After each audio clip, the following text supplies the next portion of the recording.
El fuego siempre deja una marca. A veces una chispa tenue escondida entre las sombras. Otras veces nada más que un silencio incómodo. Pero en 1950, en lo profundo de las montañas de Guerrero, el fuego no dejó siquiera rastros. Dejó preguntas. Preguntas que, 70 años después, siguen abiertas. Porque una noche, sin advertencia, varios pueblos desaparecieron del mapa como si hubieran sido arrancados de la historia de un solo golpe. No hubo evacuaciones anunciadas, no hubo comunicados, no hubo despedidas. Un día estaban llenos de vida y de voces. Al siguiente, era como si nunca hubieran existido. Lo más inquietante es que los documentos que explicaban su origen, su gente y su final fueron destruidos. Archivos municipales convertidos en cenizas, censos incompletos, registros tachados con tinta pesada, mapas alterados de forma tan precisa que parecía que alguien con poder había decidido apagar cada rastro de esos lugares. Cuando los investigadores regresaron años después para intentar reconstruir lo ocurrido, encontraron puertas cerradas, respuestas cortadas a la mitad y un silencio oficial que, lejos de aclarar, hacía todo aún más sospechoso.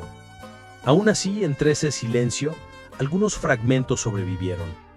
Papeles chamuscados guardados por casualidad, copias mal archivadas, testimonios dispersos de ancianos que insistían en recordar pueblos que, según los documentos modernos, jamás habían existido. Esas voces cuentan historias de noches inquietantes en las que vehículos sin placas entraban por caminos estrechos. Hablan de hombres que ordenaban a las familias salir sin explicar por qué. Hablan de hogueras encendidas con papeles oficiales que ardían rápido, como si alguien tuviera prisa en borrar algo que no debía ser visto. Y lo más extraño es que varios incendios accidentales ocurrieron en la misma semana, en distintos municipios, todos dentro de los archivos públicos. Las llamas siempre comenzaban en la misma sala, la de los registros históricos. ¿Accidentes? ¿Coincidencia? ¿O un plan cuidadosamente ejecutado para borrar una verdad que incomodaba a alguien? Cuando uno observa los pocos documentos que quedaron intactos, algo no encaja. Hay pueblos que aparecen en un censo y desaparecen en el siguiente. Familias que juran haber nacido en lugares que los mapas más recientes niegan por completo. Caminos viejos que llevan a terrenos donde antes hubo casas, plazas y escuelas, pero que hoy están cubiertos de maleza y piedras ennegrecidas, como si el fuego hubiese pasado hace demasiado tiempo. La pregunta inevitable es, ¿qué ocurrió realmente en 1950? ¿Por qué comunidades enteras fueron borradas de los registros? ¿Por qué quemar documentos que pertenecen a la memoria de generaciones? ¿Por qué tantos silencios, tantos huecos, tantas explicaciones incompletas? Tal vez tú también tengas una historia parecida. Un abuelo que mencionó un pueblo que ya no existe, un familiar que dijo, antes esto se llamaba de otra manera, un recuerdo que nunca coincidió con los papeles oficiales. Hoy, en este video, vamos a abrir lo que nunca se quiso abrir. Vamos a entrar en los archivos que sobrevivieron al fuego y en las cenizas de los que fueron quemados. Vamos a reconstruir lo poco que quedó, a deducir lo que falta y escuchar las voces que el silencio intentó callar durante más de 70 años. Pero antes de continuar, quiero que me digas en los comentarios desde qué ciudad o país estás viendo este video, porque estas historias solo sobreviven cuando alguien, en algún lugar, decide recordarlas. Prepárate. Lo que estás a punto de escuchar es lo que queda de los pueblos fantasma de 1950. Lugares que desaparecieron del mapa, archivos que ardieron y un silencio oficial que hasta hoy sigue sin explicación. Antes de que empecemos a reconstruir la historia perdida de los pueblos fantasma de 1950, necesito que tengas algo claro. Este caso no es como los demás. No estamos hablando de leyendas que se cuentan a media voz, ni de rumores que se pierden con los años. Estamos hablando de comunidades enteras que existieron, que tuvieron vida, nombres, fiestas, documentos y familias, y que de un momento a otro desaparecieron de los registros oficiales. Nadie emitió una alerta, nadie abrió una investigación pública, Nadie explicó por qué los archivos ardieron. Y cuando alguien lo preguntaba, la respuesta siempre era un "no sabemos", que sonaba demasiado preparado. En esta investigación no vamos a inventar fantasmas. Vamos a seguir las huellas que sobrevivieron, fragmentos dispersos, historias familiares, mapas antiguos, zonas donde la tierra parece contar algo que los papeles ya no cuentan. Y mientras avanzamos, quiero que recuerdes esto. Cada documento quemado dejó un vacío, y cada vacío puede esconder algo que alguien no quería que el mundo supiera. Empecemos por lo único que todos los testimonios coinciden: el año. Porque todo comienza en 1950, un año que oficialmente no tuvo nada extraordinario, pero que en Guerrero dejó un silencio que nadie ha logrado explicar. 1950 fue un año extraño en Guerrero. No por lo que pasó públicamente, sino por lo que pasó en secreto. Los registros censales muestran algo desconcertante. Cambios repentinos en la demografía sin explicación, nombres de pueblos que aparecen en un documento y desaparecen en el siguiente, y notas marginales escritas a mano donde debería haber información verificada. Mientras el resto del país seguía su vida normal, algo en esta región empezó a comportarse como si una mano invisible hubiera decidido reorganizarla. Los primeros indicios provienen de copias del censo de finales de los años 40. Allí, varios pueblos aparecen con datos completos: número de familias, actividades económicas, incluso festividades tradicionales. Pero cuando uno compara esos registros con el censo siguiente, de 1950, ocurre lo inexplicable. Esos mismos pueblos ya no figuran en ninguna parte. No están tachados, no están marcados como abandonados, simplemente no existen. Es como si nunca hubieran estado allí. En aquel momento, nadie protestó públicamente. La mayoría de la población vivía aislada y la comunicación era lenta. Aún así, algunas familias empezaron a notar cambios inquietantes. Actas de nacimiento que no coincidían con los archivos civiles, documentos que se habían extraviado y funcionarios que decían frases como "eso debe ser un error antiguo", aunque los errores nunca se explicaban. A mediados de ese mismo año, comenzaron los reportes de incendios en archivos municipales. Siempre de noche, siempre en las salas donde se guardaban los documentos más antiguos. Y lo más desconcertante, los incendios nunca se extendían a otras áreas. Era como si el fuego supiera exactamente qué debía quemar y qué debía dejar intacto. Lo poco que se salvó sugiere un patrón. Los pueblos que desaparecieron del mapa eran en su mayoría comunidades pequeñas, alejadas, con terrenos de valor estratégico y rutas poco registradas. Pero ningún documento menciona oficialmente su desalojo. Ninguna autoridad reconoce haber dado la orden. Ningún comunicado reporta una emergencia. Sin embargo, varias familias de la zona recuerdan algo muy distinto. Hombres que llegaron de noche sin identificarse, diciendo que debían abandonar sus casas. Camiones cargados con cajas de papeles y fogatas que ardían con documentos completos, no con basura. A veces los residentes despertaban para descubrir que el edificio del archivo municipal había ardido, sin ruido, sin explosiones, sin motivo aparente. Y aunque todo esto suena como piezas sueltas, hay un detalle clave que conecta los hechos: el mapa de 1950. Un mapa donde, por primera vez, esos pueblos ya no estaban. Ni sus nombres, ni sus caminos, ni sus historias. Como si alguien en algún lugar hubiera decidido que el pasado debía empezar de nuevo. La historia oficial dice que esos pueblos nunca existieron, pero las personas que vivieron allí cuentan algo completamente distinto. Y es aquí donde el caso se vuelve más inquietante, porque los testimonios no vienen de una sola familia ni de un solo municipio. Provienen de distintas zonas, distintas edades, distintos contextos, pero todos coinciden en detalles demasiado específicos para ser coincidencia. Los ancianos que aún recuerdan aquellos años describen comunidades pequeñas, sí, pero llenas de vida. Mercados improvisados, festividades patronales, caminos de tierra que conectaban las casas y una rutina tranquila interrumpida solo por las lluvias o por las cosechas. Nadie hablaba de desapariciones. Nadie imaginaba que su pueblo pudiera simplemente borrarse. Hasta que, según relatan, empezaron a ocurrir cosas extrañas. Varios testigos recuerdan noches silenciosas en las que vehículos desconocidos recorrían los caminos sin avisar. No eran autos comunes de la zona, parecían camionetas grandes, sin logotipos y con luces opacas. Algunos vecinos cuentan que los hombres que bajaban de esos vehículos no vestían uniformes formales, pero tampoco parecían campesinos. Llevaban botas limpias, camisas bien planchadas y un tipo de presencia que imponía autoridad sin decir una palabra.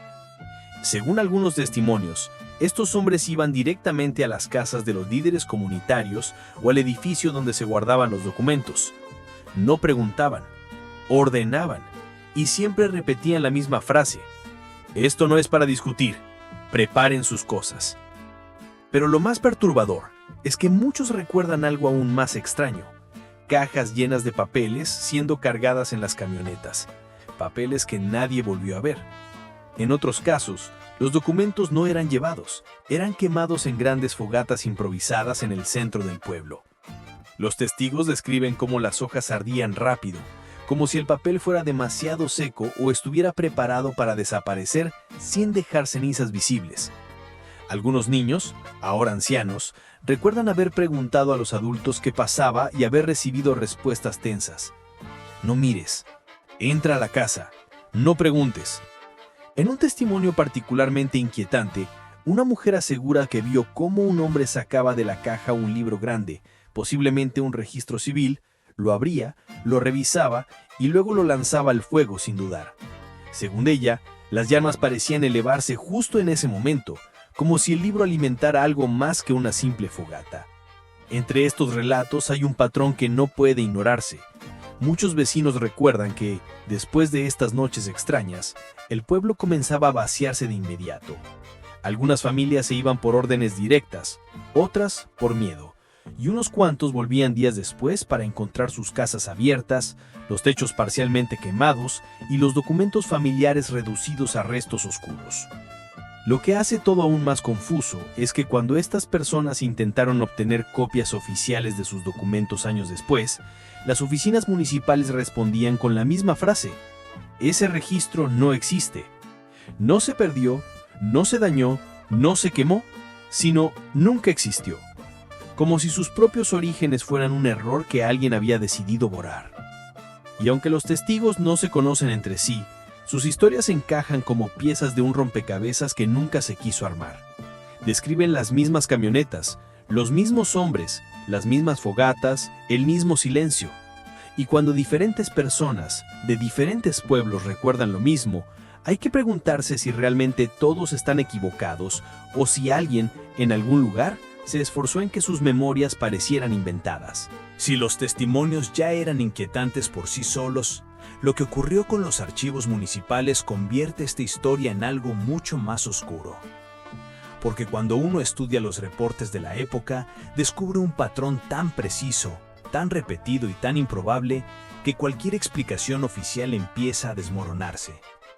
Entre mediados de 1949 y finales de 1950, varios municipios de Guerrero reportaron incendios nocturnos en sus edificios administrativos. Lo curioso es que ninguno de esos incendios destruyó los edificios por completo. Ninguno dañó áreas financieras, ni oficinas de trabajo, ni zonas donde se guardaban impuestos o documentos recientes. El fuego siempre comenzaba, misteriosamente, en el mismo lugar: la sala de archivos históricos. La sección donde se guardaban los censos antiguos, los registros de propiedad, los mapas originales, las actas civiles más viejas, todo lo que podía confirmar la existencia de los pueblos desaparecidos. Según los reportes oficiales, la causa más común fue fallas eléctricas. Por aquí aparece el problema. En esa época, varios de esos pueblos ni siquiera tenían conexión eléctrica estable.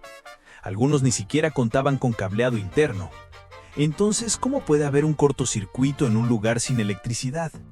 En otros informes se menciona combustión espontánea, pero los materiales que se quemaron, papel, cuero, pergaminos viejos, no se incendian por sí solos. Y tampoco se incendian al mismo tiempo en distintos municipios separados por kilómetros de montaña. La coincidencia es demasiado perfecta, demasiado repetida, demasiado conveniente.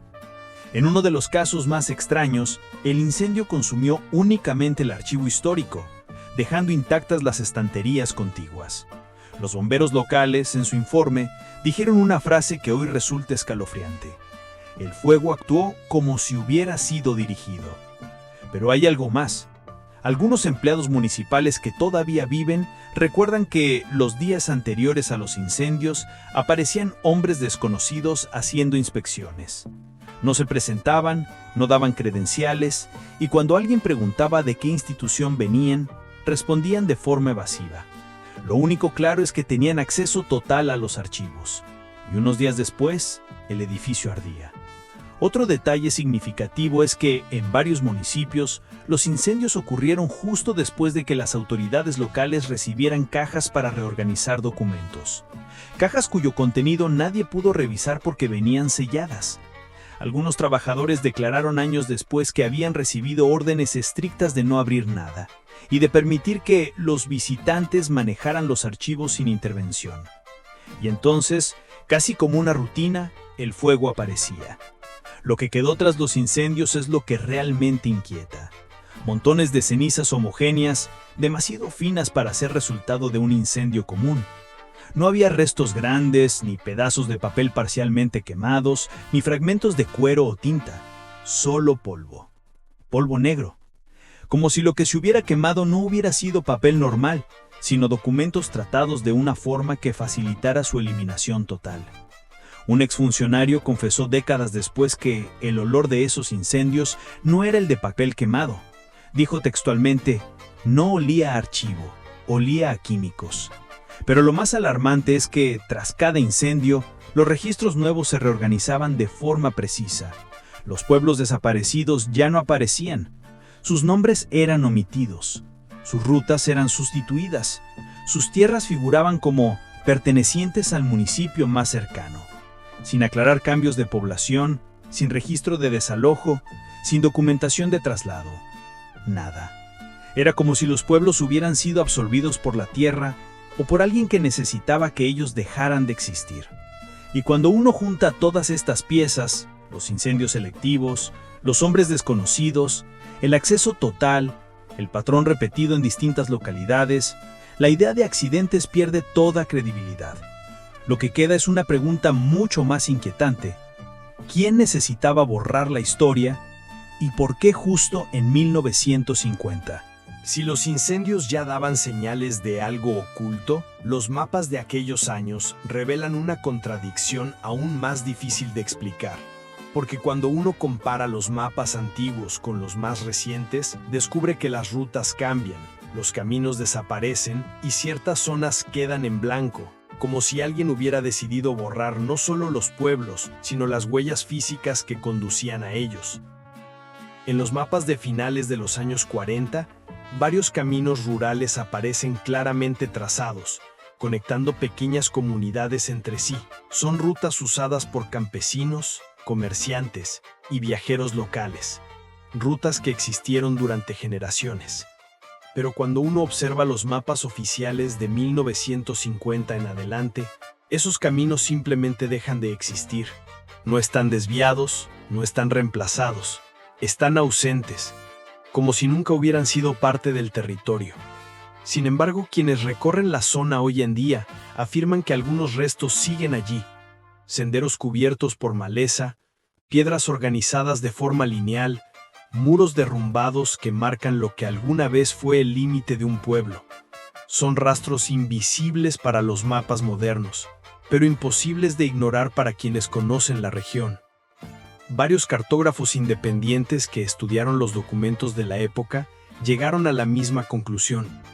Las discrepancias no son errores de impresión ni fallas técnicas, son modificaciones intencionales. En algunos casos, el mapa moderno muestra una carretera donde antes había un camino viejo que conectaba pueblos hoy desaparecidos, pero esa carretera ni siquiera pasa por las zonas donde las comunidades habrían estado. Es como si los nuevos trazos hubieran sido diseñados para evitar cualquier recuerdo físico de esos lugares.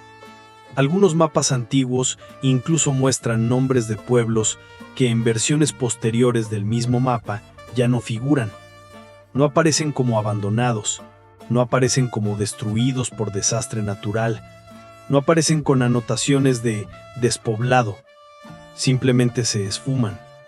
Lo más inquietante es que al revisar los registros de mantenimiento de caminos y obras en la región, no hay ninguna referencia oficial al cierre o eliminación de esas rutas.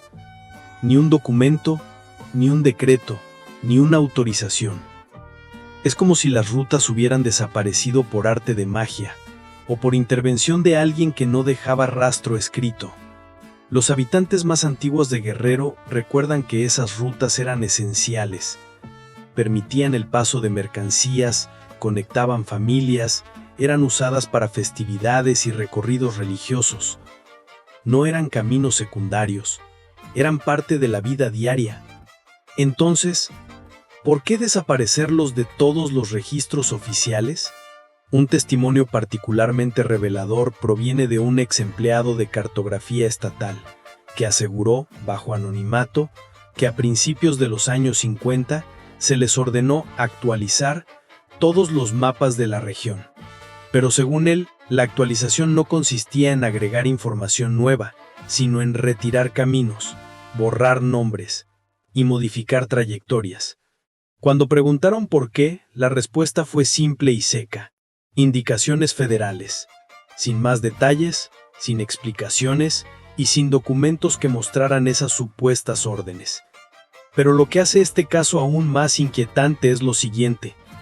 Cuando algunos investigadores intentaron recorrer las rutas antiguas basándose en los mapas originales, descubrieron que varias zonas parecían haber sido intervenidas, montículos de tierra que cubren entradas antiguas, tramos donde el camino fue deliberadamente destruido con maquinaria pesada, árboles plantados de forma alineada para bloquear el paso.